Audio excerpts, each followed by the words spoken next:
동상이몽도 아니라 동상삼목이네요.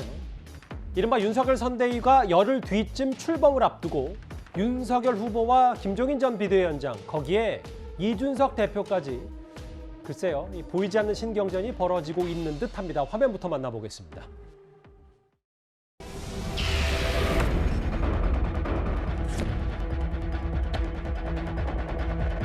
윤석열 후보가 김종인 위원장한테 전권을 드리는 분위기가 된다 그러면 그냥 바깥에서 볼 때는 흥선대원군 김종인, 어린 고정 윤석열 뭐 이렇게 되는 거 아닌가요?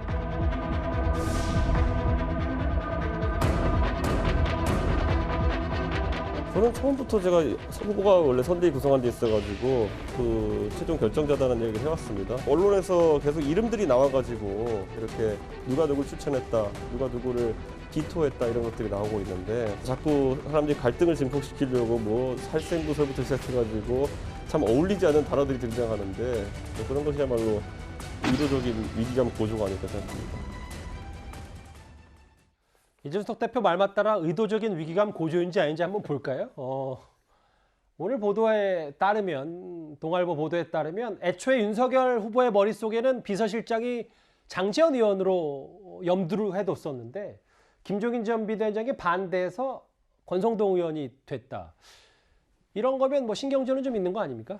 그러니까 비서실장은 어떻게 보면 가장 중요한 자리고, 이번에 이제 비서실장을 고려하면서 윤석열 후보가 주위에 조금 어떻게 했으면 좋겠나고 좀 물었던 것 같아요. 이제 그 중에 그 나온 답변 중에 하나가 약간 이제 미국 얘기도 있었던 것 같은데, 미국도 지금 대통령이 비서실장 어떻게 뽑느냐가 가장 중요한데 그 원칙이 어떻게 보면 그 세워진 드라마가 있습니다. 미국의 가장 이상적인 대통령 상을 그린 웨스트윙이라는 드라마가 있는데, 우리가 이제 지정생존자 얘기 많이 하지 않습니까? 연초에 의회에 모든 강요가 연설을 하러 가기 때문에 한 사람은 밖에서 지정생존자가 돼서 만약에 사태가 벌어지면 대통령을 이제 승계해야 되는데, 그 지정생존자한테 대통령이 얘기를 합니다. 당신 혹시 친구 가운데 가장 믿을만하고 신뢰할 수 있는 사람 있어? 있습니다. 그럼 그 사람을 비서실장으로 하셔. 이렇게 돼서 그게 이제 미국 정치에서는 비서실장의 전범으로 되어 있는데, 지금 윤석열 후보 입장에서 보면 친구이고 어려울 때 앞장서고 신뢰할 수 있는 사람, 이번 그 대선 과정만 보면은 그런 사람이 권성동이나 장제원이라고 얘기할 수 있어요.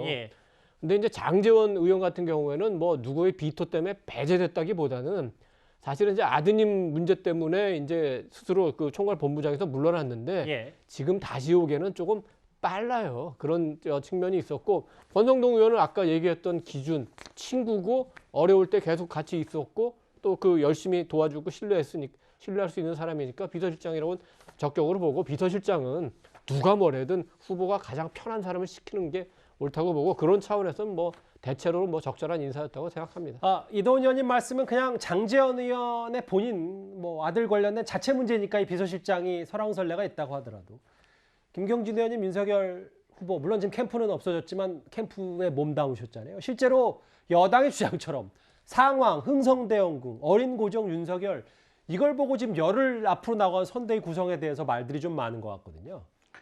저거 보니까요, 2017년도 대선 때 박지원 비대위원장이 있었고 그때 안철수 대선 후보였죠. 근데 그때도 밖에서 계속해서 말을 사람들이 억지로 만들어내는 걸, 안철수가 대통령이 되면 박지원이 상황 노릇을 할 것이다. 그래서 안철수는 박지원의 꼭두각시가 될 것이다. 이런 식으로 음해를 하더라고요. 근데 저게 지금 다시 재판이에요, 보니까. 일종의 저런 식의 그냥 프레임을 가지고.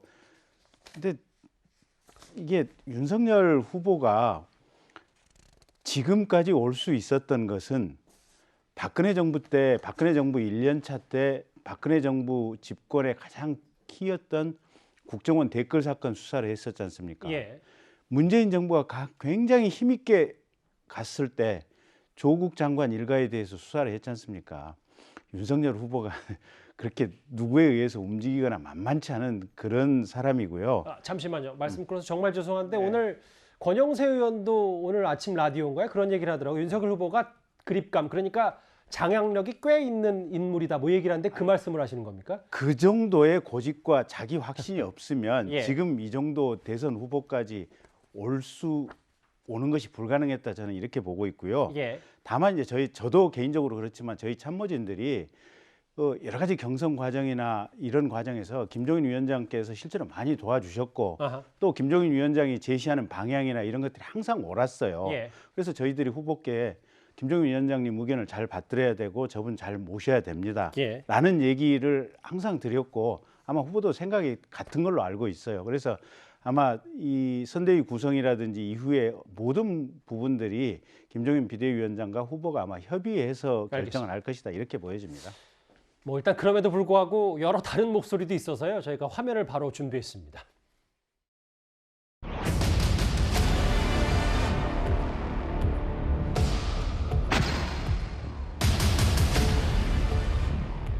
합의라는 표현은 좀 그렇고 기본적으로 후보가 제일 이제 중심이고요. 아마 긴밀한 협의는 있을 것이다.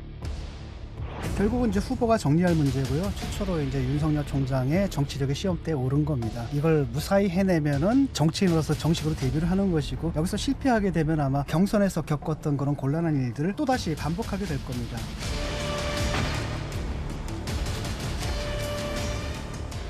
김종인 위원장이 과거에 전권을 부여받았던 상황에서는 굉장히 좋은 성과들을 냈었고요. 전권이 아니라 일부 권한만 부여받은 상황. 예를 들어 지난 총선 때는 공천에는 김종인 위원장이 크게 이제 영향을 미치지 못하고 구상이라는 걸 실현시키려면은 상당한 권한을 좀 줘야 되는 건 맞다. 그래서 저희가 이 제목으로 동상삼몽이라는 얘기를 좀 했는데 김현기 변호사님 어쨌든 뭐 각자의 목소리는 다르더라도 진중권 전 교수 말만 따라 선대위 구성에 삐걱거리면 뭔가 지지율에 타격을 받지 않을까 이런 걱정도 야당 내부에서 좀 있는 것 같더라고요. 네, 그렇긴 하지만은 기본적으로 그 윤석열 후보가 경선에서 어쨌든 당선이 되면 최종 후보로 되면서 원팀 정신을 강조했고 저 김종인 위원장 기타 다른 분들이 얘기하는 것도 결국은 정권 교체를 위해서 그 마땅히 이런 방법을 취해야 된다. 이런 식으로 그냥 정반 합의 얘기를 하는 것에 불과하니까 예. 어떠한 식으로 되더라도 후보 지지율엔 크게 문제가 없을 것으로 보입니다. 알겠습니다. 윤석열 선대위 얘기 열흘 뒤면 출범을 하는데 여러 가지 말들이 나오고 있습니다.